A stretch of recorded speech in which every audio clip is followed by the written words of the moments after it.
جب محبوب کی توجہ کسی اور جگہ منتقل ہو جائے تو سچے عاشق کو اس طرح پتہ چلتا ہے جیسے فرشتوں کو انسان کی نیکی اور بدی کا۔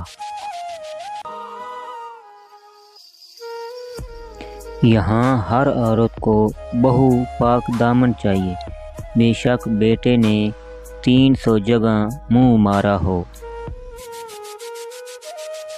محبوب سے جڑی ہر شے محبت ہوتی ہے، اس کی کتاب اس کا پسندیدہ پرفیوم، کی گھڑی اس کی ڈائری۔ محبت کی کمی جوانی پر بڑھاپے کی مہر لگا دیتی ہے۔ عورت اگر برہنہ یعنی کہ بغیر لباس کے بھی سامنے ہو تو مرد ایسی عورت کا کچھ نہیں بگاڑ سکتا جب تک وہ خود اسے اختیار نہ دے۔ اچھی دوستی اور محبت کبھی ڈھونڈنے سے نہیں ملتی، یہ انسان کی قسمت میں لکھی ہوتی ہے۔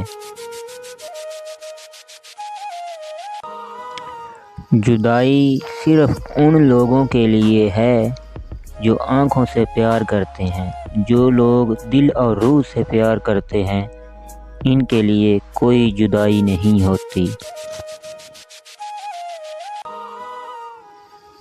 اگر کسی سے محبت ہو جائے تو اس میں 2 چیزیں یعنی کتاب و سنت سے اس کے اعمال کی موافقت اور مخالفت کو ضرور دیکھ لو۔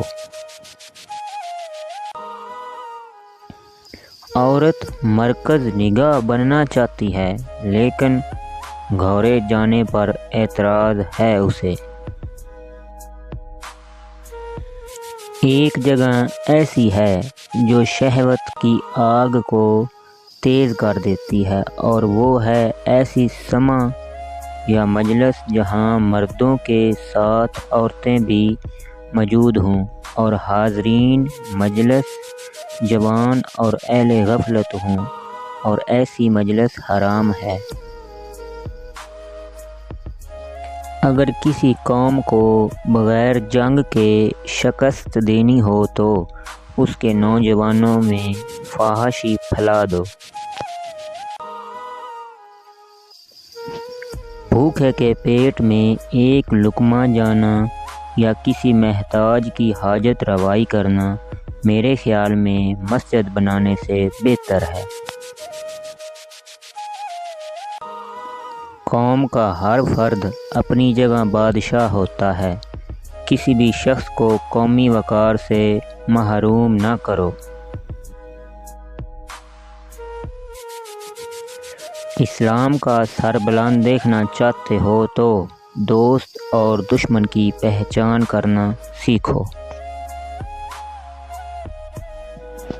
اگر تیرا دوست تنہائی میں تجھے تیرے عیوب سے آگاہ کرے تو چاہے کہ اس کا احسان مانے اور غصہ نہ کرے، کیونکہ یہ ایسے ہیں کہ جیسے کوئی شخص تجھے آگاہ کرے کہ تیرے کپڑوں میں سانپ ہے تو اس کی بات پر غصہ نہ ہوگا اور اس کا مشکور ہوگا۔ اپنے سے بہتر حالت والوں کو دیکھ کر اللہ سے شکوہ کرنے سے بہتر ہے کہ تم اپنے سے کم تر کو دیکھ کر اللہ کا شکر ادا کرو۔